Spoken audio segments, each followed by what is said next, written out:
కమలాకుచూచుక కుంకుమతో నియతారుణితాతుల నీలతనో కమలాయతలోచనలోకపతే విజయీ భవ వెంకటశైలపతే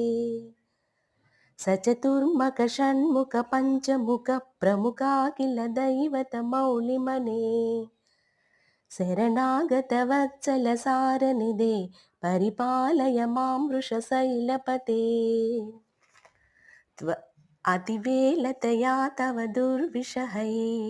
రనువేలకృతైరపరాధసతై భరితం త్వరితం వృషశైలపతే పరయా కృపయా పరిపాలగరే ఆదివేంకటశైలముదారమతే జనతాభిమతాదికదానరతాద్ పరదేవతయా గదితానిగమై కమలా దయితాన్న పరం కలయే.